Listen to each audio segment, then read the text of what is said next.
You have noticed a pattern. People can like you while you are quiet, while you are accommodating, while you are easy to understand and easy to place inside the box they built for you. But the moment you begin standing firmly in who God called you to be, something changes. The same people who smiled at you grow distant. The same voices that encouraged you go silent. The same rooms that once welcomed you begin to feel colder every time you walk through the door, and you have spent a long time trying to figure out what you did wrong. You replayed the conversations, you examined your words, you wondered if you had been too much or not enough, or somehow different in a way you could not explain. You tried adjusting yourself. You softened your voice. You made yourself smaller so others could feel bigger around you. And still, something shifted. Still, something in certain people responded to your presence with attention you never invited and never deserved. I want you to stop carrying that as a wound and start receiving it as a revelation. Because the rejection you have experienced was never as random as it felt. There was always something underneath it. And today, if you stay with me, you are going to understand not just why people pulled away from you, but why God allowed every single moment of it. You know the feeling I am describing because you have lived it more than once. You walked into a room and felt the energy shift before you said a single word. Someone you trusted became colder the moment your life began to move forward. A person who once celebrated you disappeared the moment you stopped needing their approval. You shared something real about where you were going and watched the warmth drain from someone's eyes. You were quiet and they called it arrogance. You were kind and they assumed an agenda. You explained yourself with honesty and they still chose not to hear you. That is not a coincidence you experienced once. That is a pattern you have carried for years. And patterns like that do not exist without meaning. Here is what most people never tell you. They were not always reacting to what you did. Sometimes they were reacting to what your presence forced them to see in themselves. When a person has unresolved places inside them, places they have avoided, wounds they have not touched, dreams they quietly surrendered, your forward movement does not feel inspiring to them. It feels like an accusation.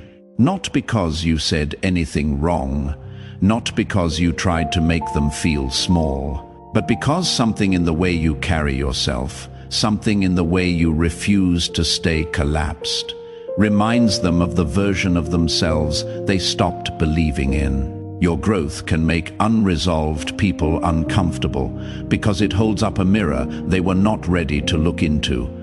And rather than face what they see, some people will turn that discomfort into distance. Some will turn it into quiet hostility. Some will tell themselves a story about you that makes your presence easier to dismiss. None of that is about your worth. All of it is about their avoidance. You were not the problem. You were the reminder of something they had not yet dealt with. If this message is already confirming something your heart has carried for a long time, type Amen. May God bless you with peace, clarity, and the strength to stop questioning the worth He placed inside you. May every situation you have been praying over begin to move toward the outcome that is truly best for your life. But I do not want to stop there, because the deeper question is not just why certain people reacted that way. The deeper question is why God allowed you to be placed in rooms where that would happen repeatedly. Why did He allow you to love people who would leave? Why did He allow you to extend trust that would be mishandled? Why did He permit rejection to become such a familiar companion on your journey? God did not allow every rejection because those people were evil. That is too simple, and it leaves you with nowhere to grow. Some rejection revealed incompatibility that you were too loyal to see on your own. Some removed you from dynamics that were slowly teaching you to make yourself invisible in order to survive. Some exposed a place inside you where you were still addicted to the approval of people who were never assigned to carry your future. Some of those closed doors were not punishment. They were protection dressed in the language of loss. Think about the relationship that ended and left you devastated. Think about the friendship that faded and the belonging you thought you had lost with it. Think about the opportunity that fell through, the door that would not open no matter how many times you knocked. At the time, it felt like rejection. It felt like evidence that something was wrong with you. But look at where those closed doors eventually led you. Look at who you became in the space that loss created. Look at the clarity that arrived only after certain people left. What looked like abandonment was separation. What felt like loss was redirection. What seemed like evidence of your unworthiness was actually God moving you away from seasons that had already finished their work in your life. Rejection, when God allows it, is never the end of the sentence. It is always a comma. It is always leading somewhere if you believe God can turn rejection into protection and loss into redirection. Type 333. May the Lord bless your path, settle every matter that has been troubling your heart, and guide the prayers you have been carrying quietly toward peace, clarity, and the right outcome in His perfect timing. Joseph knew this more deeply than most. His own brothers looked at him and decided his presence was too much to tolerate. They did not celebrate what he carried. They resented it. They sold him and told their father he was gone. By every visible measure, Joseph had been rejected by the people who should have been his safest place. But the rejection that felt like the end of his story was the beginning of his purpose. The pit led to the palace, not despite the betrayal, but through it. God did not prevent the rejection. He redeemed it. Jesus himself was not received by everyone. He walked in perfect love and still found rooms where people chose hostility over healing. He was misunderstood by those who watched his miracles. He was betrayed by someone he had called close. He was rejected by the very people he came to serve. And not once did that rejection alter his identity. Not once did he bend himself into a shape that would make the uncomfortable more comfortable. He knew who he was, and he continued walking in that knowledge, even when the crowd turned away. Your rejection does not revoke your calling. It never did. If you receive that truth today, type 777. May God restore the peace that rejection tried to take from you. Strengthen your faith, protect the people you love, and bless every good thing you have placed before Him in prayer. May what belongs in your life remain, and may what does not belong leave without stealing your peace. So what does that mean for how you move now? It means you have to stop spending your energy trying to convince people who have already decided to misunderstand you. It means you have to release the version of yourself that believed if you just explained well enough, if you were patient enough, if you loved consistently enough, eventually everyone would come around. Some people are not going to come around, and exhausting yourself in pursuit of their understanding is not faithfulness. It is fear of abandonment dressed as loyalty. Stop defending yourself to those who are committed to a false version of you, not because you are giving up, because your peace is sacred and your clarity is worth protecting. There is a kind of silence that is not weakness. It is discernment. It is the decision to stop pouring your truth into spaces that were never built to receive it. Boundaries are not walls you build because you are afraid of people. They are the decision you make about which relationships are allowed to have access to the most vulnerable and valuable parts of who you are. Not everyone deserves a seat at the table of your inner life. Not every person who wants closeness with you has the capacity to honor what you would share. Watch what people do with your honesty.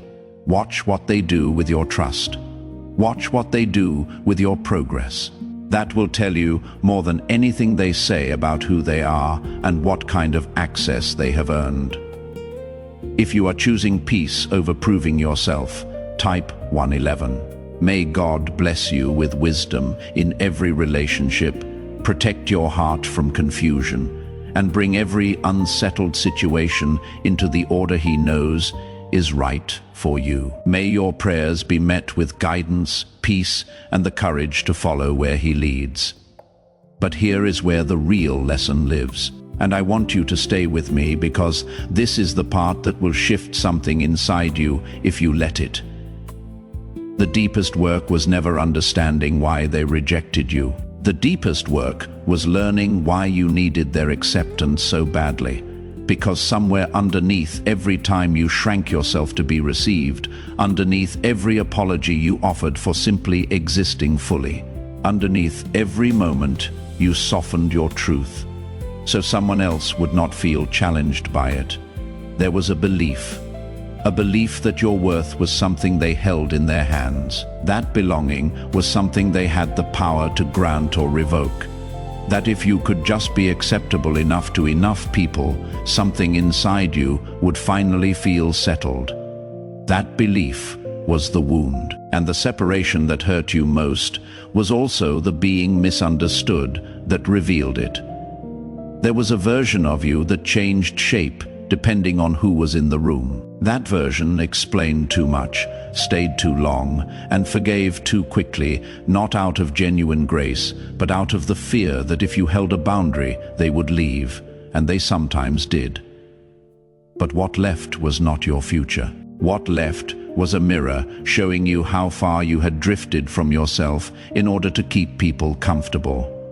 Something shifted when you stopped performing, when you stopped over-explaining, when you let a silence sit instead of rushing to fill it with reassurance.